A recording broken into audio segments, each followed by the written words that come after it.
Me llamo Julián Herrera y durante más de 20 años fui sacerdote de la diócesis de San Gregorio, un pueblo pequeño perdido en las montañas del sur.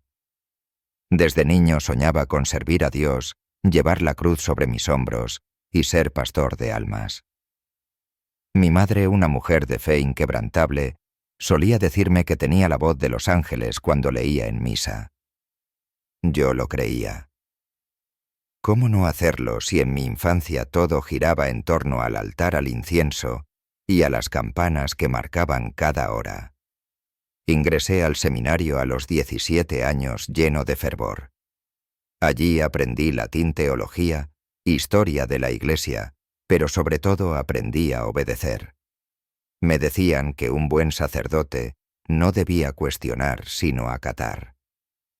El Padre Superior don Esteban repetía sin cesar: la duda es semilla del demonio. La obediencia es la llave del cielo. Y yo obedecí. Pasé años de silencio, de disciplina férrea, de oraciones interminables, en capillas frías creyendo que cada sacrificio era un paso más hacia la santidad. Cuando recibí la ordenación sacerdotal lloré de emoción.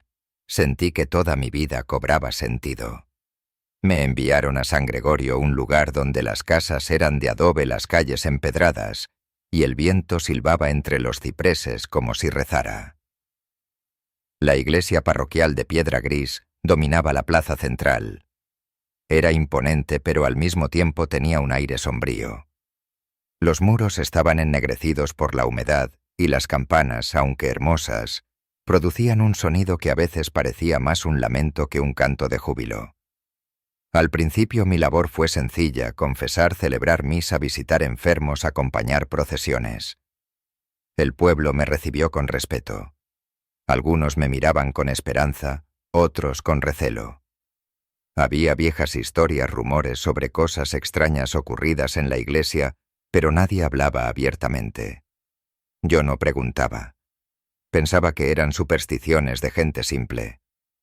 Todo cambió el día que conocí a don Mateo, el sacristán mayor. Un hombre viejo de espalda encorvada, mirada penetrante y voz quebrada por los años. Él conocía cada rincón del templo, desde las campanas hasta las criptas subterráneas. Fue él quien una tarde de invierno me llevó por primera vez al sótano. La entrada estaba oculta tras una pesada puerta de hierro, cubierta por una alfombra raída en la sacristía. Don Mateo me entregó una llave oxidada. Padre, hay cosas que debes saber. Esta iglesia no es como las demás. Yo sonreí nervioso creyendo que exageraba. Pero cuando abrió la puerta, un aire helado y húmedo me golpeó de lleno como si bajara a las entrañas mismas de la tierra. Las escaleras de piedra descendían en espiral iluminadas, apenas por la luz de una lámpara de aceite.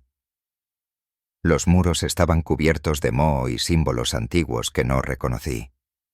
A medida que bajábamos sentía que cada paso me alejaba del mundo conocido. El silencio era tan profundo que podía escuchar el latido de mi propio corazón. Al llegar al final descubrí un pasillo estrecho con puertas de madera reforzada. Algunas tenían pequeños ventanucos con rejas. Don Mateo me miró fijamente como si evaluara si yo estaba preparado. Aquí se guardan secretos que no deben salir a la luz. Su deber, padre, será callar, como lo hicieron los que vinieron antes. No entendí. Pensé que se trataba de criptas antiguas, quizá tumbas de obispos. Pero entonces escuché un ruido, un quejido apagado como el de alguien que lucha por respirar. Me acerqué a una de las puertas y vi a través de la rendija una sombra encogida en el suelo. Retrocedí aterrado. «¿Qué es esto?», pregunté. Don Mateo bajó la voz. «Algunos pecados no se confiesan en el altar. Se corrigen aquí abajo. Es la voluntad de la diócesis. Usted, padre, debe obedecer». Mi mente se negó a comprender. ¿Acaso insinuaba que había personas vivas encerradas en esas celdas? ¿Qué clase de corrección era esa? Pero él no me dejó hablar más. Me tomó del hombro con fuerza y dijo: «Recuerde sus votos. Obediencia, silencio, Si ama a Dios, debe cargar también con esta cruz. Esa noche no pude dormir. La visión de aquella sombra tras las rejas me perseguía. Quise preguntar al obispo, pero algo en la mirada de don Mateo me detuvo. Era como si supiera lo que pensaba. Al día siguiente, durante la misa, vi en la primera fila al obispo Valerio observándome con ojos fríos. Al terminar se me acercó y me dijo en voz baja: «Ya conoció el sótano, ¿verdad? Ahora entiende la responsabilidad que tiene. Hay cosas que el pueblo no debe saber. Su deber es proteger la fe, incluso de la verdad». Sus palabras me helaron más que la humedad de aquellas celdas. Comprendí que lo que había visto no era un error aislado, sino parte de algo más grande, más oscuro. Y yo, recién llegado, ya estaba atrapado. Pasaron semanas. Continué con mi labor pastoral, pero cada vez que bajaba a rezar a la capilla, sentía bajo mis pies el peso de las almas encerradas en aquel sótano. A veces, en las madrugadas, creía escuchar golpes sordos que subían por las piedras, lamentos apagados que se confundían con el viento. Y cada vez que veía al obispo, recordaba sus palabras: proteger la fe, incluso de la verdad. Me decía a mí mismo que todo era por un bien mayor, que quizá esas personas eran herejes, delincuentes, almas descarriadas que necesitaban corrección. Pero en lo profundo de mi corazón sabía que estaba mintiéndome, que lo que allí ocurría no tenía nada de divino. Un día, mientras confesaba a una anciana del pueblo, ella me tomó de la mano con desesperación y susurró: «Padre, ¿ha visto a mi hijo?» Lo llevaron los hombres de la iglesia hace meses. Dijeron que estaba en retiro espiritual. Pero yo sueño con él, lo escucho gritar bajo la tierra. Sentí que mi sangre se helaba. No respondí, solo le di la absolución y recé sabiendo que sus palabras eran verdad. Fue entonces cuando comprendí que ya no había vuelta atrás. Lo que había jurado ocultar me perseguiría toda la vida. Y que algún día tendría que elegir entre callar o confesar. Las semanas siguientes se pegaron a mi piel como una costra que no terminaba de cerrar. Confesaba por las mañanas, llevaba la comunión a los enfermos por las tardes, y al caer la noche, fingía que el silencio de la iglesia era santo. En realidad, era un silencio pesado de sótano húmedo, un silencio que subía por las junturas de las piedras y se me instalaba detrás de los ojos. Empecé a soñar con puertas entreabiertas, con llaves que chirriaban con el aliento tibio de alguien escondido al otro lado del muro. Despertaba sudando, con el corazón golpeando, como si quisiera salir corriendo sin mí. Una tarde don Mateo me pidió que lo acompañara con la misma naturalidad con la que se pide una vela o un misal. «Esta noche habrá vigilia de expiación», dijo sin mirarme. «El obispo quiere que esté presente. Llévese el óleo de los enfermos y el ritual de penitencias». Pregunté qué significaba expiación exactamente en ese contexto, como si la palabra no me hubiera taladrado ya. Él se encogió de hombros. «Hay almas que se resisten a la gracia. La obediencia ayuda a ablandarlas. Venga preparado, padre». Nos aguardaba la puerta de hierro, la alfombra raída, la llave oxidada. Al bajar la lámpara de aceite dibujó sombras de barrotes en el pasillo. Esta vez don Mateo no se detuvo. Abrió una sala a mitad del corredor. Era amplia, de techo bajo, con una mesa de madera al centro y un pequeño reclinatorio a un costado. En una pared un crucifijo ennegrecido. En otra, ganchos de los que colgaban cinturones de cuerda, vendas, cuencos, una jarra de agua. Todo ordenado con la frialdad de quien prepara instrumentos de cocina. El olor a humedad se mezclaba con otro agrio que preferí no identificar. El primero en entrar fue el obispo Valerio, con una casulla morada que le caía como una sombra. Besó el crucifijo como si quisiera convencer a la madera de algo y me tendió una mirada que no supe si era de piedad o de verificación. Padre Julián dijo: «Hoy verá el peso verdadero de su ministerio. El rebaño necesita defensas que el mundo no entiende. Recuerde, la caridad no es debilidad». Asentí obediente a la costumbre de asentir, pero mis manos apretaban el frasco del óleo como si fuera lo único vivo allí. 2 hombres laicos bajaron a un tercero por las escaleras del fondo. No era un bandido, no tenía la mirada rota de quien ha elegido la violencia. Era un maestro de escuela. Lo supe por el chaleco gastado, por las manos manchadas de tinta, por la manera en que intentó enderezarse para no perder dignidad. Tomás Aguilar, anunció uno de los laicos.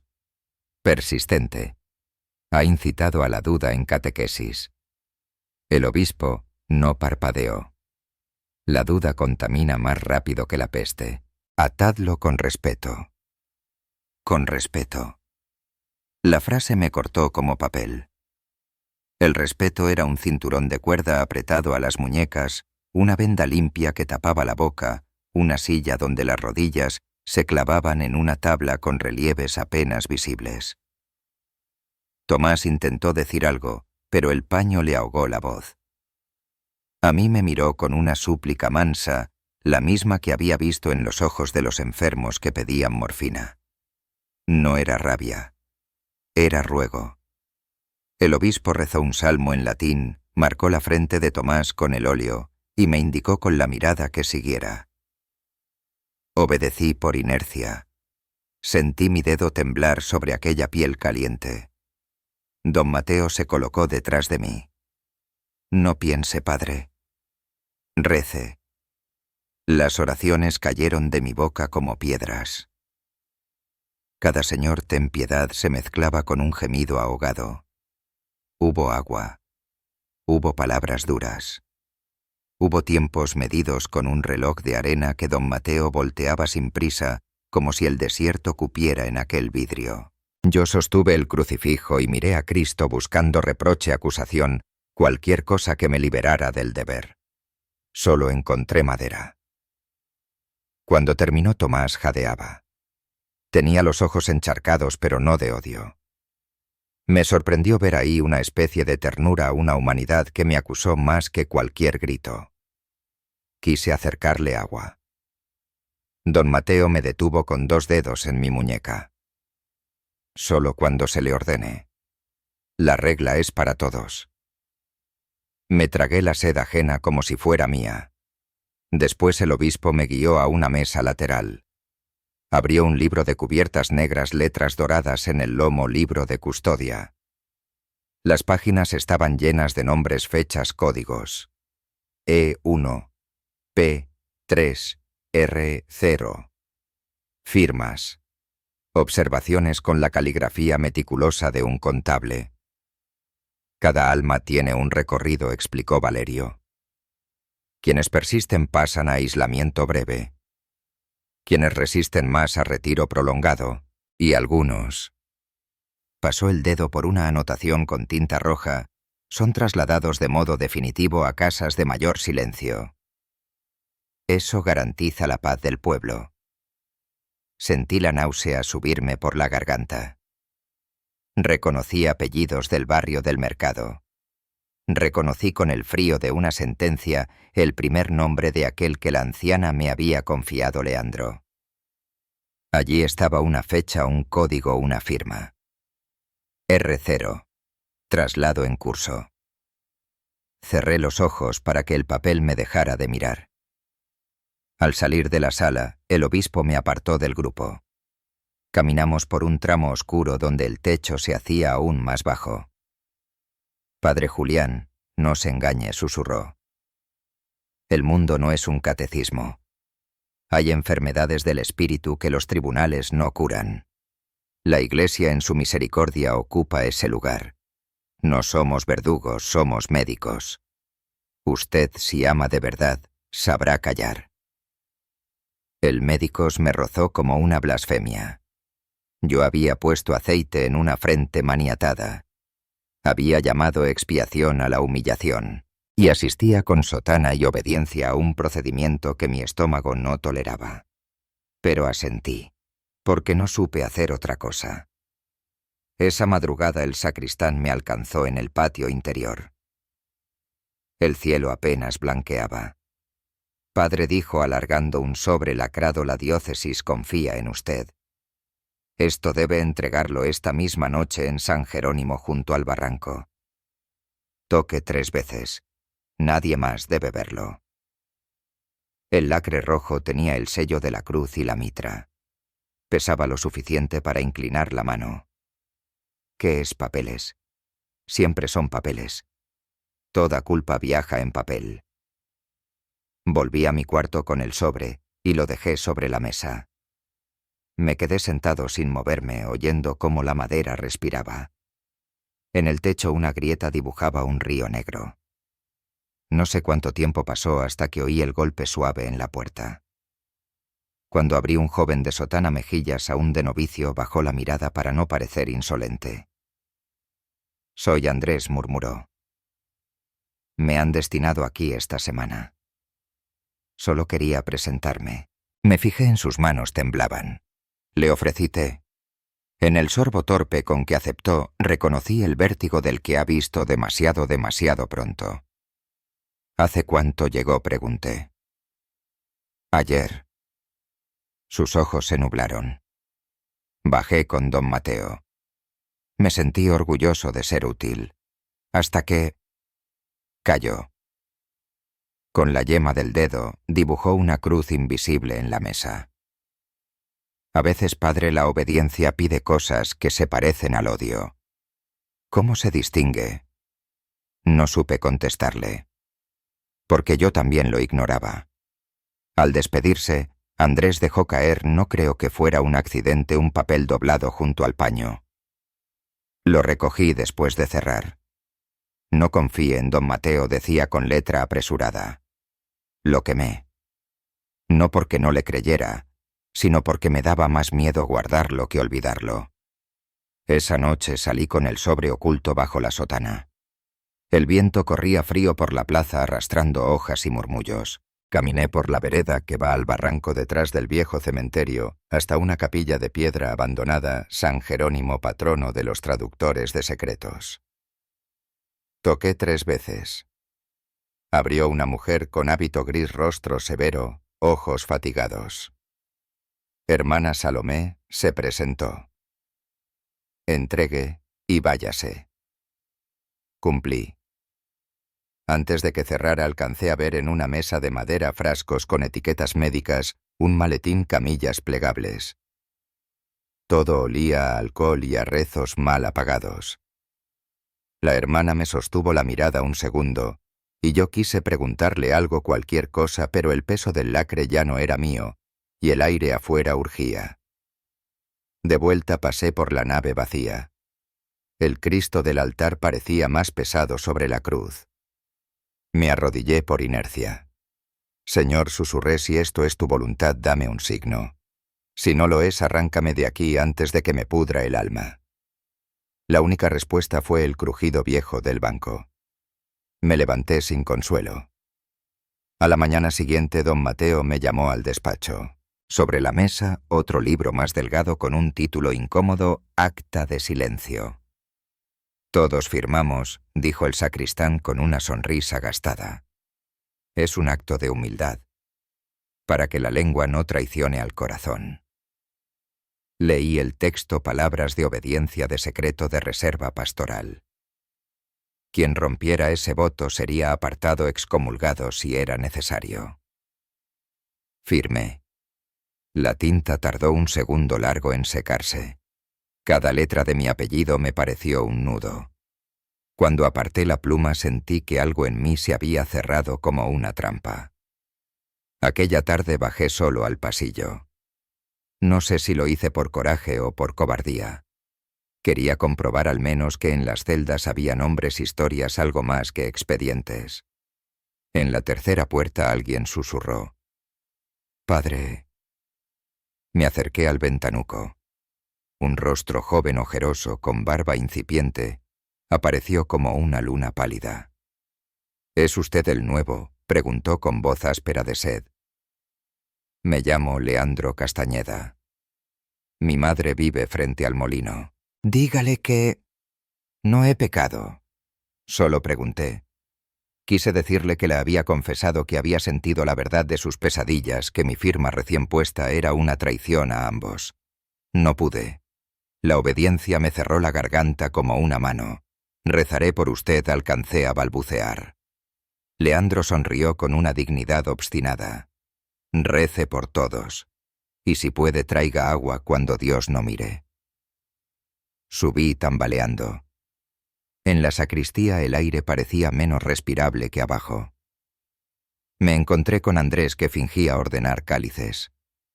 ¿Todo bien, padre?, preguntó sin atreverse a decir sótano. No.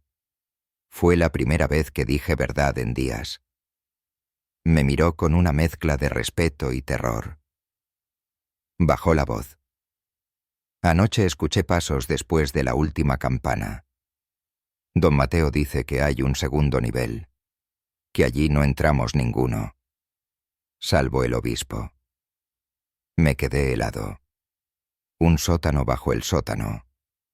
Una capa más de silencio.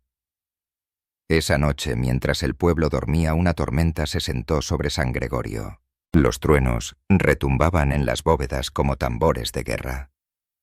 Me encerré en mi cuarto, pero el golpe más suave vino de dentro. No era el cielo, era mi conciencia tocando a la puerta. Pensé en Leandro, en su madre, en Tomás, en los nombres que brillaban en tinta roja. Pensé en el sobre que ya no estaba en mis manos, en el libro que ya tenía mi firma. Y supe con la claridad con que uno sabe el día exacto de su propio cumpleaños que yo era cómplice. No por ignorancia, sino por elección. Había ocultado. Había callado. Había puesto aceite en una frente maniatada. Me levanté, encendí una vela y caminé hacia la sacristía. No planeaba heroísmos. Quería al menos bajar con una jarra de agua. Tal vez era tarde para la valentía, pero no para una misericordia mínima. Al levantar la alfombra, el hierro de la puerta me devolvió el frío de una tumba abierta. La llave chirrió. El pasillo me recibió como siempre con su respiración húmeda. Di 3 pasos, y entonces, desde el fondo donde la oscuridad se hacía pared, oí un sonido nuevo, el arrastre metálico de otra puerta más honda, abriéndose el eco de voces que no conocía, y una palabra que subió como un humo traslado. Me quedé clavado. Había empezado a llover dentro de mí, y ya no supe si el agua de la jarra sería para Leandro, para mí, o para apagar un fuego que apenas empezaba. El sonido metálico se repitió en la oscuridad como si alguien arrastrara cadenas contra la piedra. Me quedé quieto, respirando despacio, con la jarra de agua temblando entre mis manos. El pasillo olía más húmedo que nunca, como si la tormenta de afuera se hubiera filtrado hasta las entrañas mismas del templo. Y entonces vi una sombra moverse al fondo. No era la figura encorvada de don Mateo, ni el porte solemne del obispo. Era algo distinto. Un hombre alto con sotana negra y un rostro que apenas logré distinguir a la luz de la lámpara que llevaba en alto. No me vio. Se dirigió hacia una compuerta de hierro que hasta ese momento yo nunca había notado oculta tras un arco de piedra. Introdujo una llave pesada, la giró y desapareció dentro. El chirrido de los goznes resonó en mis huesos. Luego silencio. Un silencio tan profundo que me pareció escuchar mi propia culpa hecha eco. Quise seguirlo, pero no me atreví. Di media vuelta, subí las escaleras a toda prisa y cerré la puerta del sótano. Me apoyé contra ella con el corazón desbocado. La jarra de agua se me resbaló y se hizo añicos en el suelo de la sacristía. El ruido atrajo a alguien, era Andrés. «Padre». «¿Qué hacía abajo?», preguntó en un susurro nervioso. Lo miré con desesperación. «Hay otro nivel», dije entrecortado. Lo vi abrir la compuerta. Los ojos de Andrés se abrieron como platos. «Entonces, es cierto», murmuró. «No son rumores. El nivel negro existe. Me tomó del brazo con fuerza. No vuelva a bajar solo. Si lo descubren, será el siguiente en quedarse ahí dentro. Pasé el resto de la noche sin dormir con el crujido de la compuerta clavado en mi mente. Al amanecer me llamaron al despacho del obispo. Allí estaba Valerio, sentado tras el escritorio de madera oscura, hojeando lentamente un libro con tapas de cuero. Cuando entré, cerró el volumen con un golpe seco. Padre Julián dijo con voz grave: «Ha tenido ya ocasión de comprender el peso de su ministerio». No supe qué responder. Balbuceé algo sobre la importancia del silencio y la obediencia. El obispo me observó con esa calma que intimida más que cualquier grito. Luego me entregó un sobre. «Esta noche llevará esto al convento de Santa Brígida. La hermana Celestina lo recibirá. Nadie más debe verlo». El sobre estaba sellado con lacre rojo igual que el anterior. Lo guardé en mi sotana sintiendo de nuevo ese peso extraño como si no fuera papel sino plomo. Al salir me crucé con don Mateo. Su sonrisa era apenas un rictus. «Ya va comprendiendo, padre. Aquí no se sirve solo en el altar. Aquí se carga con secretos». No respondí. Solo bajé la mirada. Esa tarde, mientras preparaba la misa, noté a una mujer mayor en la penúltima banca. Sus ojos me resultaron familiares, los de la anciana que había confesado días atrás la madre de Leandro. Esperó hasta el final para acercarse. Me tomó la mano con dedos huesudos y temblorosos. «Padre, anoche soñé con él otra vez. Me llamaba desde debajo de la tierra. Usted sabe algo». El corazón me dio un vuelco. Quise decirle la verdad, pero la lengua me pesaba como plomo. Solo logré murmurar: «Rezaré por él». Ella me miró con una mezcla de gratitud y desesperanza. «Rece, padre. Pero no tarde. Los sueños se vuelven más oscuros cada día». Su voz me persiguió toda la tarde. Al caer la noche con el sobre oculto bajo la sotana, caminé hacia el convento de Santa Brígida. Era un edificio viejo rodeado de cipreses que parecían custodios fúnebres. Toqué la puerta de hierro 3 veces como me habían indicado. Una monja de hábito gris alta y huesuda abrió apenas lo suficiente para dejarme entrar. «Soy la hermana Celestina», dijo sin emoción. «Entréguelo». Le di el sobre. Lo tomó con manos frías, lo colocó sobre una mesa y antes de retirarse me miró a los ojos. En esa mirada había algo extraño, compasión o lástima. «Padre», susurró, «no todos los que bajan vuelven a subir». Y cerró la puerta. Regresé al pueblo con las palabras resonando en mi cabeza. Esa noche la tormenta había cesado, pero el cielo seguía encapotado. Me encerré en mi cuarto y me dejé caer en la silla. Sentí la urgencia de escribir, de dejar constancia de todo. Saqué una libreta escondida bajo la cama y empecé a anotar nombres, fechas, detalles. El rostro de Leandro, el gemido de Tomás, la llave que abría la compuerta. Escribí hasta que la vela se consumió. Al día siguiente Andrés entró sigilosamente a mi habitación.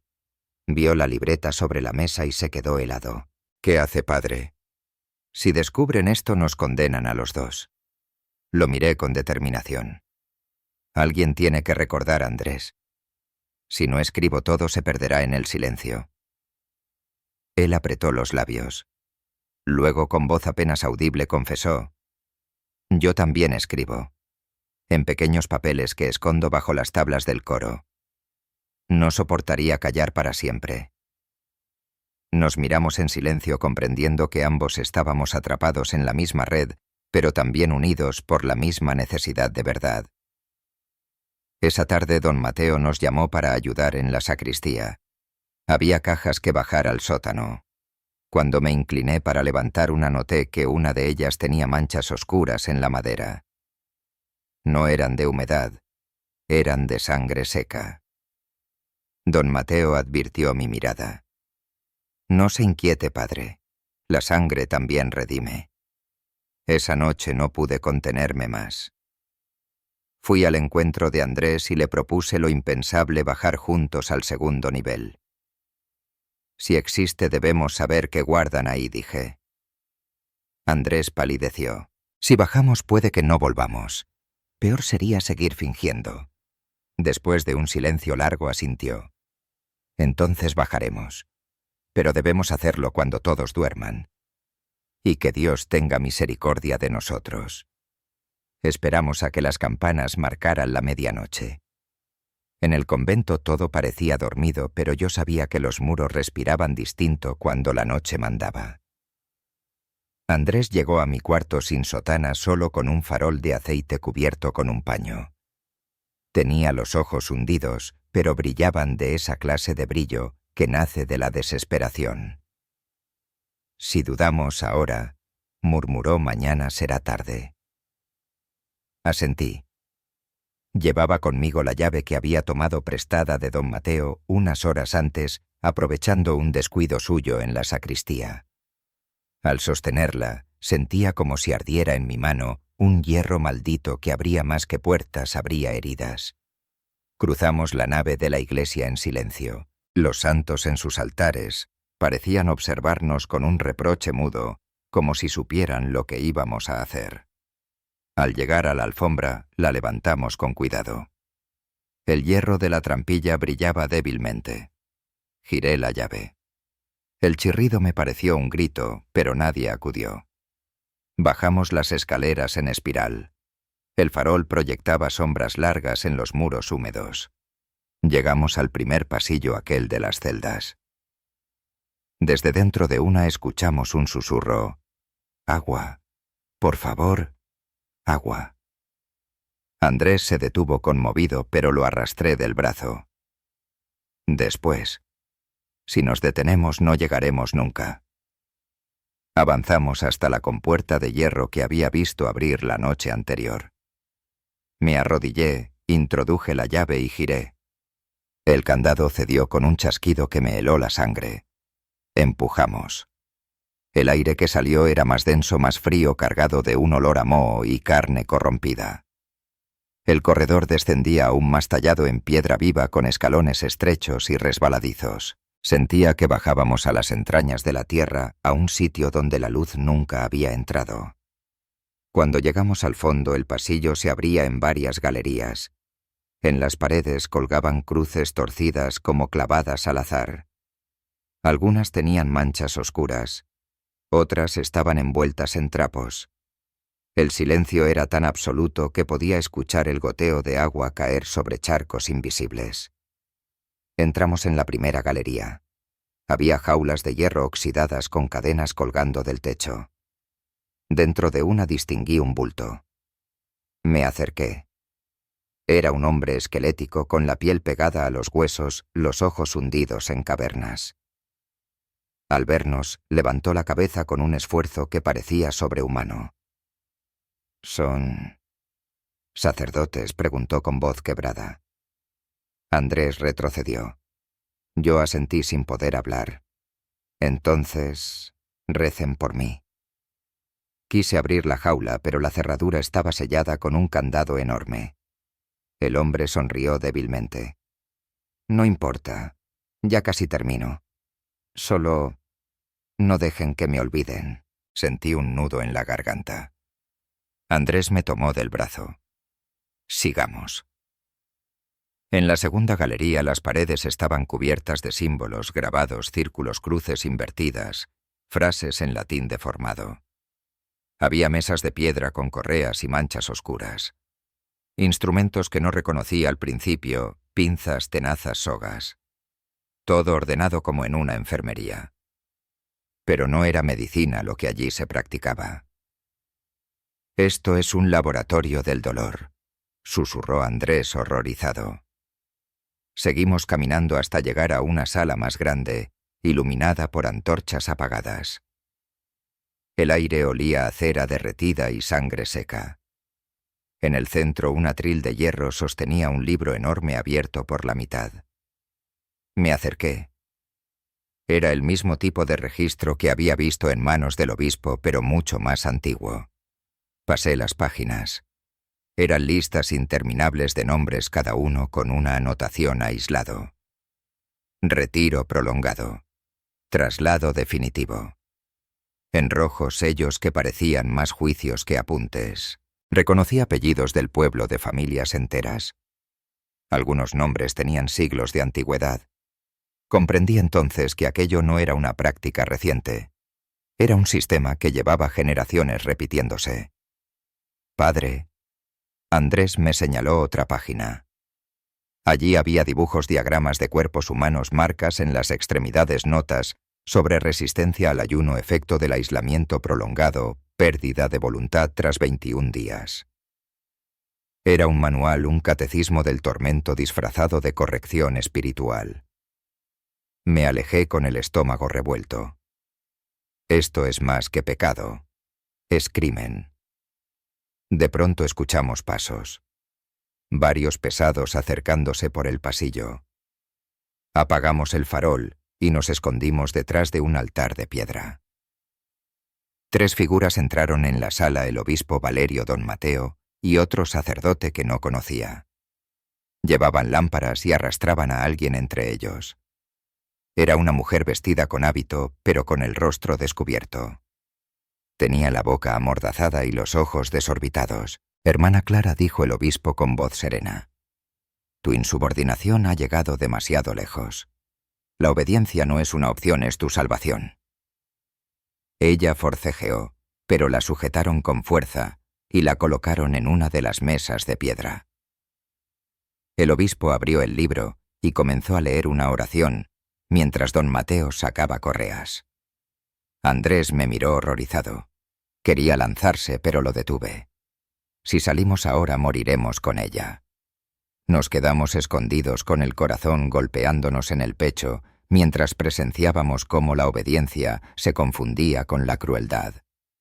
El eco de sus gritos apagados nos persiguió hasta que se desvanecieron en la piedra. Cuando los 3 hombres se fueron con sus lámparas alejándose en la oscuridad, salimos de nuestro escondite. La mesa estaba vacía. No quedaba rastro de Clara, solo las correas manchadas. ¿Qué haremos con esto?, preguntó Andrés casi sin voz. Miré el libro abierto. Sentí que si lo dejábamos allí, todo seguiría igual. Lo arranqué del atril y lo apreté contra mi pecho. Lo llevaremos. Que el mundo vea lo que aquí se esconde. Andrés asintió, aunque el miedo lo hacía temblar. Guardamos el farol, subimos las escaleras y cerramos la compuerta detrás de nosotros. Al llegar a la sacristía apenas podíamos respirar. El libro pesaba más que el hierro, más que la culpa. Esa noche en mi cuarto lo abrí de nuevo. Había nombres de sacerdotes y obispos, sellos de diócesis, enteras instrucciones detalladas. No era solo nuestra parroquia. Era una red. Una maquinaria. Y yo, con mi firma en el acta de silencio, ya era parte de ella. Me quedé despierto hasta el amanecer con el libro sobre la mesa y la certeza de que lo que había ocultado era más terrible de lo que jamás imaginé, y que tarde o temprano alguien descubriría que lo había robado. El amanecer entraba débil por la ventana cuando cerré de golpe el libro y lo escondí bajo el colchón. El corazón me martilleaba todavía como si estuviera bajando las escaleras de piedra. El canto del gallo en la plaza sonaba como una alarma. Yo sabía que el tiempo de nuestro secreto se agotaba. Un golpe suave en la puerta me sobresaltó. Era Andrés. Tenía la sotana desordenada y la mirada febril. Padre, susurró don Mateo, ya anda rondando con las llaves. Pregunta si alguien bajó anoche. Sentí que el aire me faltaba. Dijo algo más, solo que el obispo pedirá un inventario esta tarde. Si notan la ausencia del libro, nos buscarán a nosotros. Miré hacia el colchón como si se transparentara. El libro latía allí debajo como un corazón ajeno. Andrés, le dije, si lo descubren no habrá confesión que nos salve. Él se secó el sudor de la frente. Entonces, debemos sacarlo del convento antes de que oscurezca. Pasamos la mañana fingiendo normalidad. Celebré la misa con voz trémula. Cada palabra del Evangelio se me atragantaba. La verdad os hará libres. Quise cerrar el libro sagrado y gritar, pero seguí como si nada. El pueblo me miraba con la misma fe ciega de siempre, sin sospechar que debajo de sus pies había un infierno. Al terminar la anciana, la madre de Leandro, se acercó otra vez. Me susurró: «Padre, anoche soñé que mi hijo pedía agua. Pero esta vez estaba más pálido. ¿Usted lo ha visto?» La miré fijamente y por un instante estuve a punto de revelarlo todo. Pero la presencia del sacristán en el atrio con su mirada de cuervo me ató la lengua. Le di la bendición con la mano temblorosa y me alejé. Esa tarde nos reunimos en mi habitación. Andrés había traído un morral de cuero. «Lo llevaremos dentro», explicó. «Fingiremos una visita al convento de Santa Brígida. Allí podemos esconderlo hasta encontrar a alguien que lo lea». Saqué el libro del colchón. Era tan grande que apenas cabía en la bolsa. Lo envolvimos en un paño viejo y lo apretamos contra el fondo. Pero antes de salir escuchamos pasos en el pasillo. 2 golpes secos resonaron en la puerta. «La voz de don Mateo, padre Julián el obispo, quiere verlo ahora mismo». Nos miramos con terror. Guardamos la bolsa bajo la cama y abrí la puerta. Mateo me sonrió con sus dientes amarillos. «El obispo está en la sacristía. Lo espera solo». Mi garganta se secó. Caminé hasta allí como un reo. El obispo Valerio estaba de pie junto al altar con las manos cruzadas. Su mirada me taladraba. Padre Julián dijo con calma: «Anoche alguien osó profanar el sótano». Sentí que el suelo me tragaba. «¿Sabe usted algo?», continuó. Negué con la cabeza apenas moviéndola. Él se acercó tan cerca que pude oler su perfume empalagoso. «La obediencia es la virtud más difícil. No todos resisten. Algunos caen en la tentación de la curiosidad. Otros en la de la deslealtad. Usted, padre, debe elegir». No respondió a mis balbuceos. Me puso la mano en el hombro con un gesto casi paternal. «Recuerde, el silencio es protección. No solo para la Iglesia, para usted también». Al salir lo vi hablar en voz baja con Mateo. Supe que nos vigilaban. Esa noche Andrés y yo decidimos actuar. Esperamos hasta que todos durmieran. Saqué el libro de la bolsa y lo sostuve un momento entre las manos. Sentí que pesaba más que todo mi cuerpo.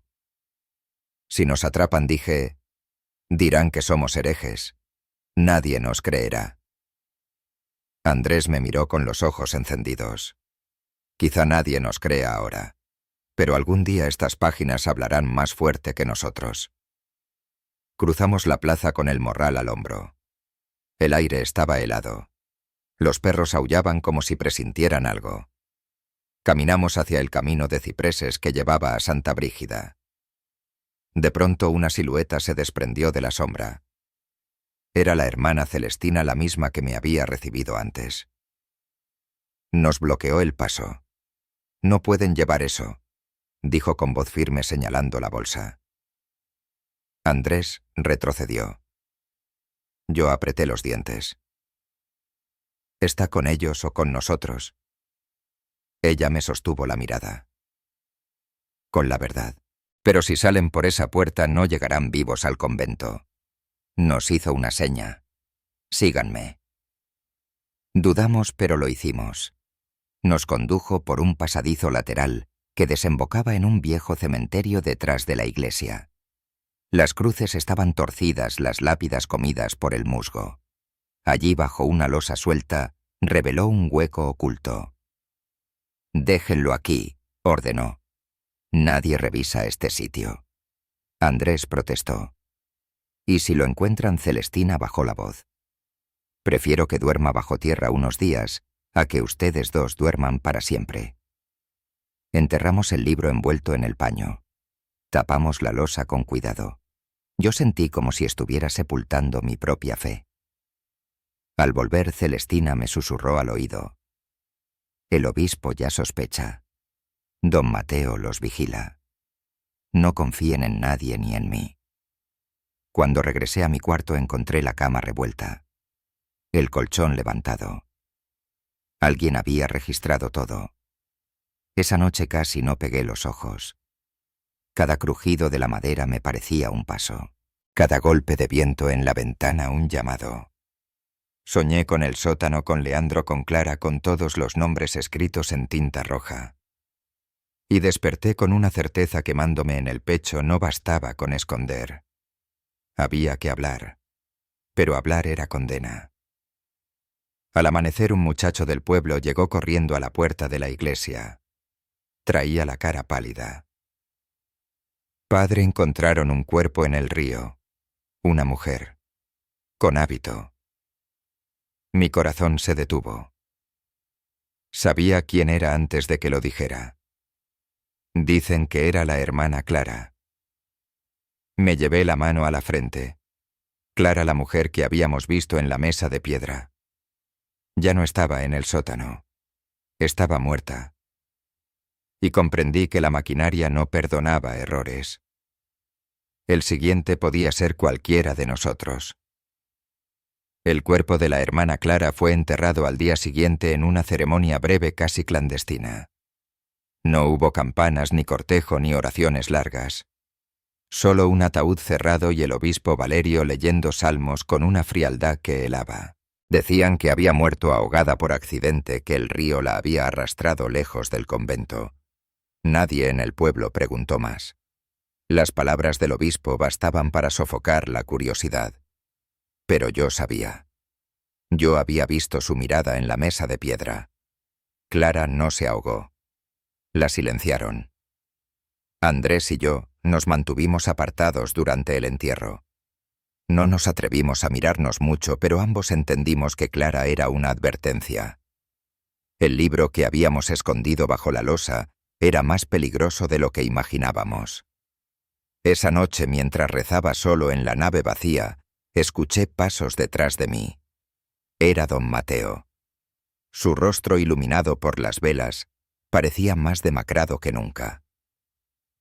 Padre Julián dijo suavemente: «Hay rumores de que alguien ha desobedecido». Me quedé inmóvil. El obispo teme que se haya sacado algo del sótano. Un documento. Una prueba. Usted entiende, ¿verdad?, que eso sería imperdonable. Asentí tragando saliva. Mateo se acercó tanto que sentí su aliento a vino rancio. Recuerde, padre, el silencio es obediencia y la obediencia es salvación. No juegue con lo que no comprende. Me dio la espalda y se fue. El eco de sus pasos resonó como una sentencia. Corrí al cuarto de Andrés. Lo encontré con las manos llenas de papeles, copias que había hecho en secreto de algunas páginas del libro antes de enterrarlo. No podía arriesgarme a que todo quedara bajo tierra, me explicó. Si lo encuentran, al menos tendremos esto. Eran fragmentos con nombres, fechas, dibujos. Pruebas. Andrés, si nos descubren, nos colgarán de las campanas. Él sonrió con amargura. Entonces sonará la verdad en lo alto. Pasamos horas discutiendo qué hacer. Debíamos llevar esas copias a la policía local, a la prensa, a otro obispo en otra diócesis. Pero cada camino parecía cerrado. El poder de Valerio se extendía más allá del pueblo, y las autoridades civiles se arrodillaban ante él como si fuera más que un pastor. De pronto, golpes violentos en la puerta nos hicieron saltar. No eran los toques discretos de un monje, sino martillazos. Guardamos las copias a toda prisa. La puerta se abrió de un empujón. 3 hombres de sotana oscura entraron sin saludar. «El obispo los llama», anunció uno de ellos con voz seca. Nos escoltaron hasta la sacristía. Valerio estaba allí sentado como un juez con don Mateo a su lado. Sus ojos eran dos brasas apagadas. He escuchado rumores inquietantes, comenzó. Rumores de que algunos de mis sacerdotes han caído en la tentación de la soberbia, creyendo que pueden juzgar lo que no les corresponde. Andrés y yo guardamos silencio. La Iglesia, continuó, tiene enemigos en todas partes, y los peores son los que nacen dentro de ella.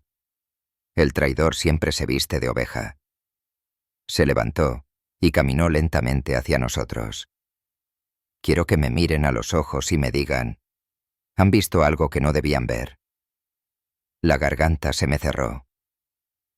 Andrés apretó los puños. El silencio duró siglos en ese cuarto.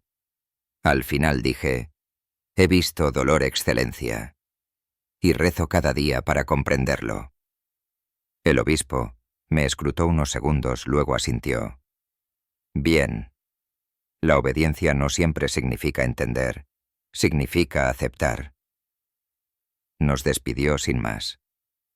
Pero al salir sentí la mirada de Mateo clavada en mi nuca. Sabía, o al menos sospechaba.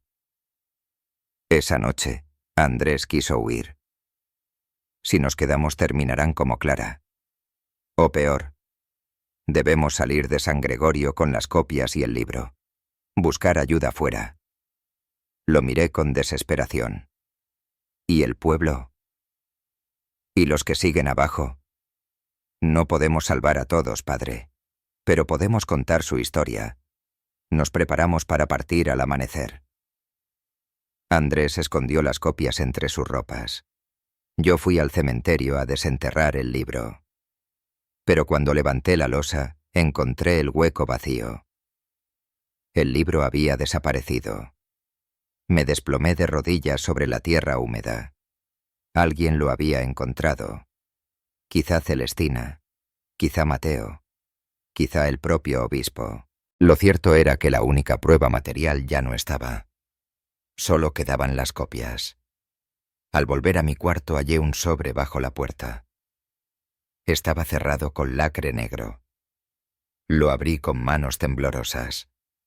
Dentro había una sola frase escrita con letra firme. El silencio también sabe dónde duerme. Me senté en el borde de la cama sintiendo que el suelo se abría bajo mis pies. Ya no era una advertencia velada. Era una amenaza directa. Andrés entró corriendo. Tenemos que irnos esta noche. Ahora mismo. Antes de que nos callen para siempre. Lo miré a los ojos. Ya no había tiempo. Ya no había dudas. El sótano nos había marcado. La verdad ardía en nuestras manos. Y la maquinaria del silencio ya se había puesto en marcha para destruirnos. La noche siguiente fue la más larga de mi vida. El viento azotaba las ventanas como si quisiera arrancarlas, y cada crujido del techo me sonaba a pasos acercándose. Andrés no dejaba de mirar por la rendija de la puerta con el rostro blanco como la cera. En su mano apretaba las copias de las páginas que habíamos logrado salvar. Eran ya lo único que quedaba de aquel libro maldito. No podemos esperar más, me dijo con voz firme aunque temblaba. Si amanecemos aquí no veremos otro día. Tenía razón. Nos cubrimos con capas oscuras y salimos por la puerta trasera de la sacristía. La plaza estaba desierta, apenas iluminada por la luna entre nubes. Caminamos rápido hacia el camino del molino que llevaba a la carretera principal. Queríamos alcanzar Barbacena, donde tal vez alguna autoridad civil escuchara lo que teníamos que mostrar. Pero apenas habíamos avanzado unas cuadras, escuchamos pasos detrás de nosotros. Sombras con faroles se multiplicaban en los callejones. Reconocí la silueta de don Mateo, su voz ronca, ordenando. «Atrápenlos, corrimos». Las piedras del empedrado nos lastimaban los pies, pero seguimos. Doblamos por un callejón estrecho.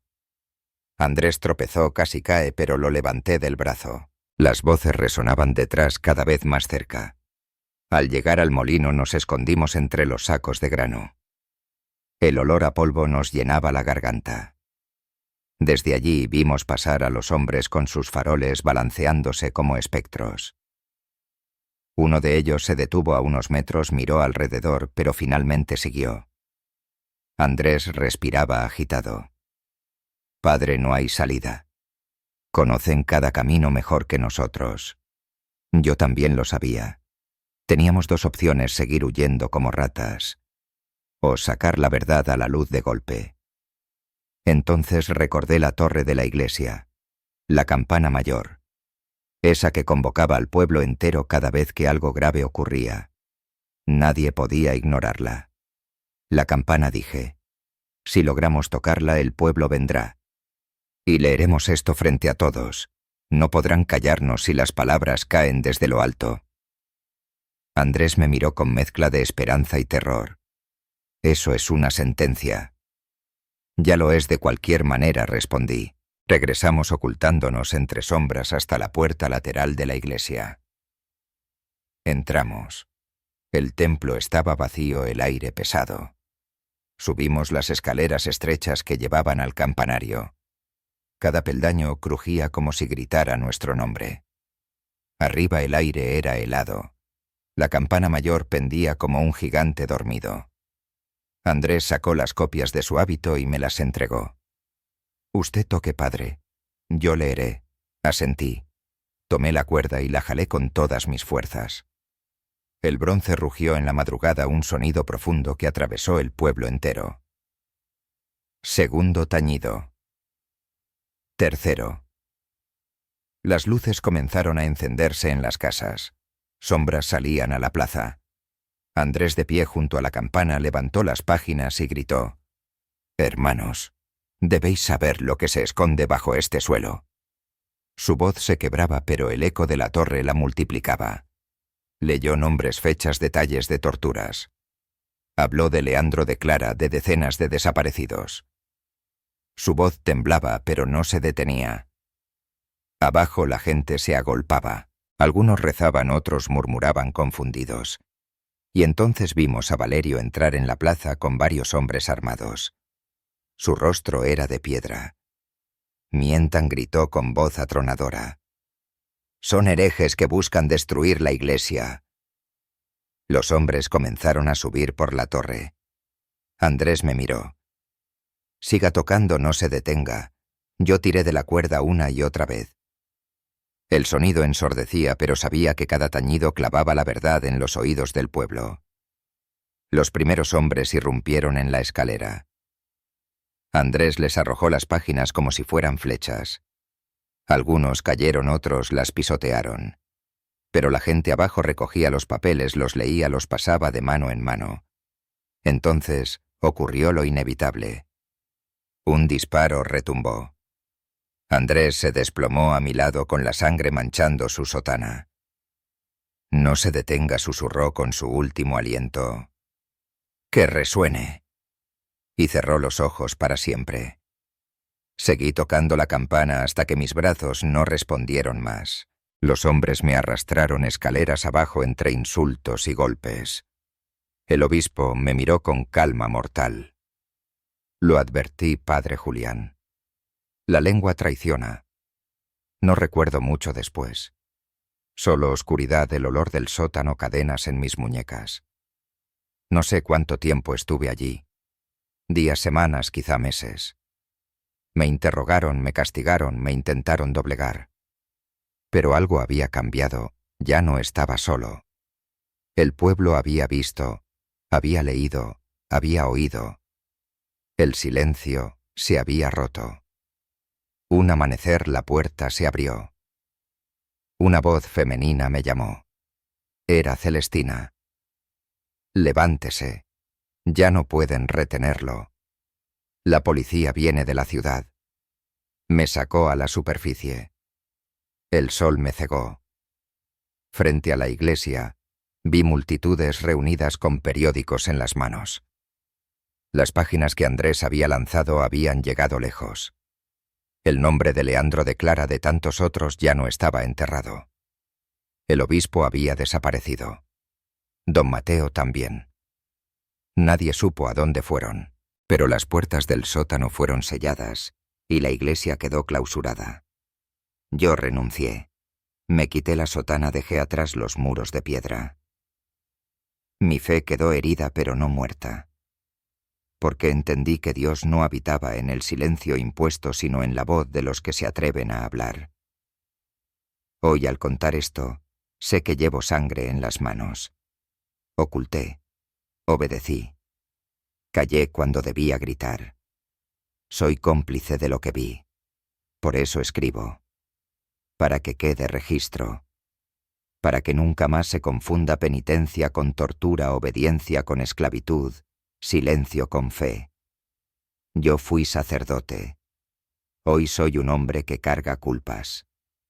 Y mi nombre, aunque ya no importe, debe quedar escrito Julián Herrera. Que mi confesión pese en estas páginas como pesó aquel libro en mis manos, y que el eco de la campana siga sonando aunque yo ya no esté.